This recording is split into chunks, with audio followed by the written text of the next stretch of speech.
Assalamualaikum warahmatullahi wabarakatuh. Selamat siang teman-teman yang saya sayangi, dan terlebih dosen pengampu mata kuliah Public Speaking yang saya hormati, Ibu Aliyah Nur Aini Hanum, SOS MSI. Sebelum itu, sepertinya ini pertama kalinya kita bertemu. Maka izinkan saya untuk memperkenalkan diri terlebih dahulu. Karena kata orang, tak kenal maka tak sayang. Saya Isprana Nur Septias, seorang mahasiswi administrasi perkantoran yang sedang berada di bangku perkuliahan semester 4. Semester yang sedikit menegangkan, yang berarti sebentar lagi saya akan memasuki dunia kerja. Baiklah, dari perkenalan di awal, untuk memulai penyampaian sepatah dua patah dari pidato saya mengenai intensitas penggunaan sosial media yang mempengaruhi cara berkomunikasi pada era ini. Pertama-tama marilah kita panjatkan puji dan syukur kepada Tuhan Yang Maha Esa. Atas berkat rahmat-Nya kita masih diberi kesehatan di tengah kondisi pandemi ini. Nah, berbicara soal pandemi, kondisi ini merubah tatanan dari pola kehidupan di dunia dengan sangat pesat. Pandemi ini menuntut kita untuk mulai terbiasa dengan kehidupan yang dilakukan serba menggunakan teknologi. Bukan suatu hal yang mudah tentunya bagi orang-orang yang buta akan teknologi. Era ini menyulitkan kita untuk berbicara secara langsung, karena hambatan yang ada seperti melalui perantara jaringan atau penyampaian pesan tertulis yang terkadang salah dimaknai, serta komunikasi yang tidak dilakukan secara langsung sehingga pemahamannya jadi kurang baik. Nah, sudah lebih dari 2 tahun kita semua beradaptasi dengan era ini. Bahayanya adalah ketika kita terlalu nyaman untuk melakukan segala hal melalui daring, membuat tingkat intensitas sosialisasi secara langsung menjadi berkurang. Era ini memaksa kita untuk melakukan banyak hal melalui daring.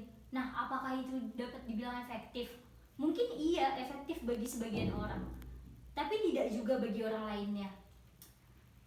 Era ini membuat orang-orang, terlebih mahasiswa seperti saya, candu akan penggunaan sosial media.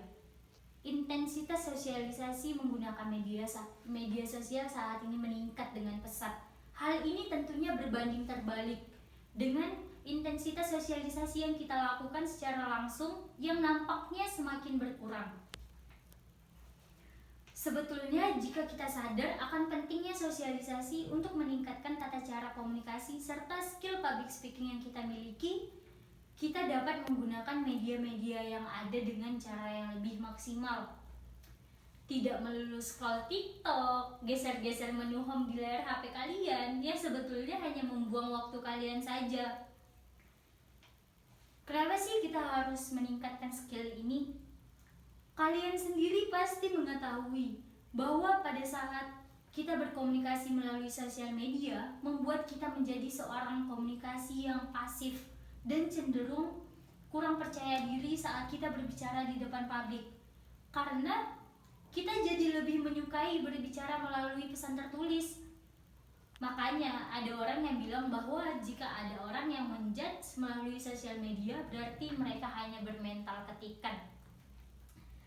Sebenarnya skill public speaking ini memerlukan keberanian untuk berbicara di depan umum.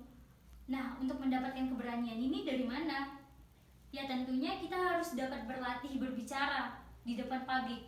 Nah, pada era ini terkhusus bagi mahasiswa, kita dapat mempraktekkannya dengan cara aktif mengikuti kelas, aktif dalam berkomunikasi dengan teman, hingga dosen yang mengajar. Mengapa kita harus meningkatkan skill public speaking pada era ini? Sebenarnya jawaban dari pertanyaan ini adalah untuk diri kita sendiri. Karena di lingkungan pekerjaan, kampus, pergaulan, forum, atau apapun itu, kita nantinya akan diberikan kesempatan untuk mampu berbicara. Oleh sebab itu, keterampilan ini diperlukan untuk meningkatkan nilai yang ada pada diri kita. Karena dapat terlihat dengan jelas perbedaan kepada orang-orang yang sering berbicara di depan publik dengan orang yang jarang berbicara di depan publik. Sekali lagi, public speaking ini dapat kita kuasai asal kita mau belajar, mau berusaha, mau berlatih, untuk mengkomunikasikan kata demi kata dengan baik. Jangan sampai era ini menjadi penghambat untuk kita meningkatkan keterampilan berkomunikasi hanya karena alasan-alasan yang sebenarnya dapat kita atasi. Memang betul bahwa saat ini untuk berlatih dengan bertemu orang lain untuk mengaplikasikan teori-teori public speaking mengenai public speaking ini sedikit terhambat oleh peraturan-peraturan yang dibuat untuk mengatasi pandemi ini. Tapi sekali lagi, jangan sampai kita menjadi orang yang rugi. Dalam artian saat di luar nanti, kita dapat memiliki keberanian untuk berani berbicara, untuk berani mengemukakan pendapat. Nah, saya sendiri seorang mahasiswi administrasi perkantoran yang tentunya pada ranah pekerjaan nanti menggunakan skill public speaking. Saya membutuhkannya. Tapi bagaimana jika saya tidak memiliki skill tersebut?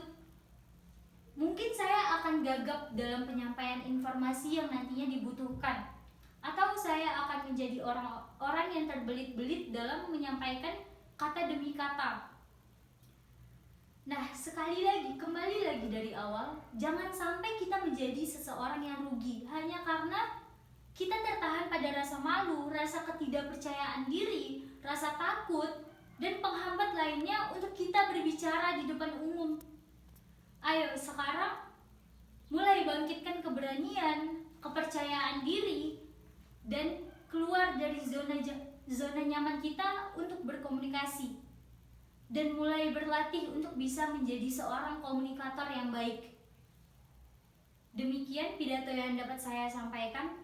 Saya mohon maaf atas kesalahan kata dan kalimatnya yang sekiranya kurang sempurna, karena kesempurnaan hanya milik Tuhan Yang Maha Esa. Saya Isprana Nur Septias mengucapkan terima kasih dan mohon maaf. Wassalamualaikum warahmatullahi wabarakatuh. Selamat siang, saya izin undur diri.